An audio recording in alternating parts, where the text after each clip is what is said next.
हनुमान चालीसा की एक पंक्ति है, राम काज करबे को आतुर, यानी राम जी के काम को करने के लिए आतुर, तत्पर।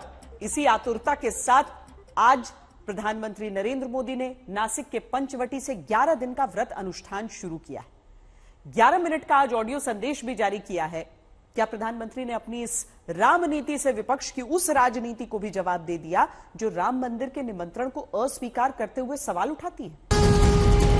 11 दिन का व्रत और विशेष अनुष्ठान, नासिक में पूजन, जल अनुष्ठान, हाथ में पोछा, मंजीरा, मुंबई में अटल सेतु। ये वो राम नीति है जिसमें धर्म है, कर्म है और सियासी लक्ष्य भेदने का मर्म भी। जिसे समझने के लिए पहले आपको सुनना होगा कांग्रेस अध्यक्ष मल्लिकार्जुन खड़गे को, जो अयोध्या के प्राण प्रतिष्ठा समारोह के न्योते को ठुकराने के बाद पहली बार बयान देने आते हैं। जो आस्था रखने वाले लोग हैं वो आज भी जा सकते हैं, कल भी जा सकते हैं, परसों भी जा सकते हैं। ये एक कॉन्स्पिरेसी है बीजेपी की, और बीजेपी यही मुद्दे को बार बार उठा रही है। किसी को दुख पहुंचाना, किसी रिलीजन, किसी धर्म को, किसी गुरु को, ये हमारा मुद्दा नहीं है।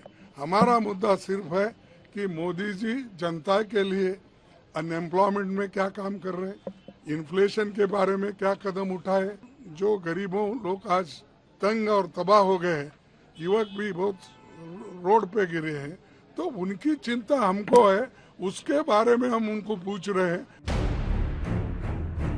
विपक्ष जब अयोध्या के राम मंदिर को सिर्फ बीजेपी का कार्यक्रम बताने में जुटा है, विपक्ष जब राम मंदिर के कार्यक्रम से दूरी बनाकर इसे बीजेपी का चुनावी लाभ उठाने वाला समारोह बताने के लिए पूरा जोर लगाए है, विपक्ष जब ये बताने में पीछे नहीं हटता कि मुद्दा सिर्फ देश में राम मंदिर नहीं, और विपक्ष की पूरी कोशिश जब राम मंदिर प्राण प्रतिष्ठा कार्यक्रम को बीजेपी का इवेंट बताने की है, तब क्या नरेंद्र मोदी ने अपनी राम नीति से विपक्ष के इन तीरों की काट खोज ली? आप कहेंगे कैसे? यही देखना है। पहले सुनिए विपक्ष के आरोपों को जो राम मंदिर को लेकर लगाते हैं। मोदी जी की प्रेजेंस और आरएसएस संघ के प्रमुख की प्रेजेंस में हो रहा है, उसमें नहीं जा रहे। धर्म, नीति या आस्था नहीं दिखाई दे रही, सिर्फ और सिर्फ राजनीति दिखाई दे रही है। ये बीजेपी और आरएसएस निर्मित एक कार्यक्रम। इन सभी आरोपों का काउंटर प्रधानमंत्री ने राम नीति से कर दिया। जैसे इस बात को सुनिए। हमें ईश्वर के यज्ञ के लिए, आराधना के लिए स्वयं में भी दैवीय चेतना जागृत करनी होती है। इसके लिए शास्त्रों में व्रत और कठोर नियम बताए गए हैं, जिन्हें प्राण प्रतिष्ठा से पहले पालन करना होता है। इसलिए आध्यात्मिक यात्रा की कुछ तपस्वी आत्माओं और महापुरुषों से मुझे जो मार्गदर्शन मिला, उन्होंने जो यम नियम सुझाए हैं, उसके अनुसार मैं आज से 11 दिन का विशेष अनुष्ठान आरंभ कर रहा हूं। राम मंदिर के प्राण प्रतिष्ठा समारोह से पहले 11 दिन के कठिन व्रत के साथ अनुष्ठान शुरू करने की राम नीति का संदेश सीधा जनता तक ये पहुंचता है कि भले प्रधानमंत्री हैं, लेकिन यजमान होने के नाते धार्मिक शास्त्र सम्मत परंपरा का पूरा पालन कर रहे हैं। प्रधानमंत्री बिल्कुल एक आम आदमी की तरह कठिन व्रत लेकर प्राण प्रतिष्ठा कार्यक्रम में शामिल हो रहे हैं। महिलाओं तक सीधी पहुंच इस संदेश की है, जो भारत में सबसे ज्यादा व्रत करती हैं। प्रधानमंत्री ने अपने 11 मिनट के ऑडियो संदेश में दूसरी बात देश के हर नागरिक को राम मंदिर से जोड़ने की कही है। इस बात को पहले सुनिए। साथियों, शरीर के रूप में तो मैं उस पवित्र पल का साक्षी बनूंगा ही, लेकिन मेरे मन में, मेरे हृदय के हर स्पंदन में 140 करोड़ भारतीय मेरे साथ होंगे।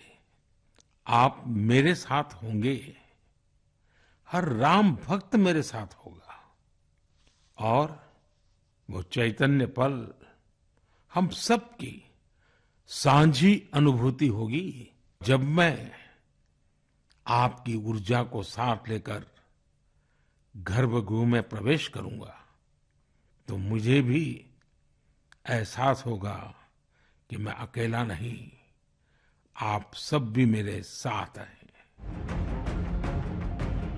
राम मंदिर में अपने साथ 140 करोड़ लोगों को जोड़ने की रामनीति यह है कि जब विपक्ष कहता है कि ये कार्यक्रम केवल बीजेपी का है, तब प्रधानमंत्री कहते हैं कि उनके साथ गर्भगृह के भीतर दिल में हर देशवासी होगा। विपक्ष जब अधूरा मंदिर बताकर जल्दबाजी में प्राण प्रतिष्ठा का सियासी आरोप लगाता है, तब पीएम की रामनीति है हर राम भक्त को अपने साथ जोड़कर गर्भगृह तक ले जाना। जहां अब रामनीति के ही आगे राजनीति में कांग्रेस के भीतर ही सवाल उठाए जाने लगे हैं।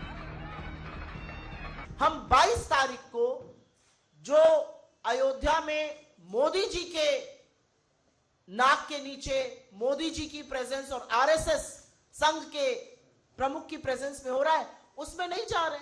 जहां हमारे शंकराचार्य नहीं जा रहे, हम जो विभत्स राजनीति की जा रही है उसका हिस्सा नहीं बनना चाहते हैं। पूरी मानव जाति की उत्पत्ति एक ऊर्जा से हुई है, परमात्मा एक, परमात्मा को मानने वाले एक। जब समंदर एक है तो बूंदे अलग अलग कैसे हो गई? तो हम उनके वंशज कैसे नहीं हो गए? राम जी जो हैं आस्था का विषय है, और राम जी आस्था से, जिसके मन में आस्था है उसको ढूंढना है तो राम आपको आपके सीने में मिलेंगे। श्री राम को आक्रामक बताकर जय श्री राम के उद्घोष को लेकर विपक्ष जब सवाल उठाता है तो जवाब आता है जय सिया राम का। आज 11 मिनट के ऑडियो संदेश में पीएम 4 बार जय सिया राम बोलते हैं। ये रामनीति का ही असर है, जहां 2 विवादों का जवाब दिया जाता है। पहला विवाद जो विपक्ष शंकराचार्य का नाम लेकर उठाता है। शंकराचार्य के नाम पर जब शास्त्रों की बात विपक्ष करता है तो 11 दिन का अनुष्ठान करते प्रधानमंत्री के धर्मशास्त्र के संपूर्ण पालन की गवाही दूसरे संत और धर्मगुरु देते हैं। विपक्ष जब पूछता है कि आडवाणी जी कहां हैं, तब आज लाल कृष्ण आडवाणी खुद राष्ट्र धर्म के लेख में लिखते हैं कि प्रधानमंत्री मोदी जब प्राण प्रतिष्ठा करेंगे तो वो देश के हर नागरिक का प्रतिनिधित्व करने वाले हैं। इन सब के बीच महाराष्ट्र के नासिक से अपने 11 दिन के व्रत अनुष्ठान की शुरुआत करते प्रधानमंत्री ने कैसे रामनीति से 2024 का एक समीकरण साधा, इस रिपोर्ट में देखिए। यहीं पर प्रधानमंत्री कालाराम मंदिर में पोछा लगाते हुए उस श्रमदान के लिए सबको संकल्प दिलाते हैं जो देश में राम मंदिर के भीतर प्राण प्रतिष्ठा के साथ हर मंदिर में स्वच्छता के हित में चाहते हैं। लेकिन अयोध्या के प्राण प्रतिष्ठा के व्रत के पहले दिन महाराष्ट्र के नासिक में होना, नासिक से महाराष्ट्र के युवाओं को विशेष संदेश देना, नासिक से ही परिवारवादी पार्टियों के खिलाफ जनता को आगे आने का आह्वान करना, महाराष्ट्र के नासिक में धर्म पूजा के साथ मुंबई में कर्म पूजा यानी अटल सेतु का उद्घाटन करने पहुंचना, क्या ये वो रामनीति है जिसका संबंध 2024 के लोकसभा चुनाव से? इसीलिए नासिक के उसी कालाराम मंदिर के महंत को अब आप सुनिए, जिन्होंने अपनी तरफ से एक संकल्प दावा है तब जोड़ा जब प्रधानमंत्री पूजा करते हैं। यहाँ प्रधान संकल्प करके उन्होंने जो राष्ट्र के लिए विशेषता जो है उसका एक उल्लेख हमने किया, और दो मुख्य उल्लेख हमने किया था कि तीसरी बार आदरणीय मोदी जी पंतप्रधान बने, मैंने स्पेशली वो संकल्प में उल्लेख रखा था। तो जिस तरह से आदरणीय मोदी जी मुस्कुराए थे तो देख के हमें बड़ा समाधान हो गया था। तीसरी बार प्रधानमंत्री बनने के मंदिर के महंत की तरफ से संकल्प पर मुस्कुराए प्रधानमंत्री क्या महाराष्ट्र से ही उस संकल्प को मजबूत करने पहुंचे? इसलिए पहले महाराष्ट्र के राजनीतिक महत्व को चुनाव में समझ।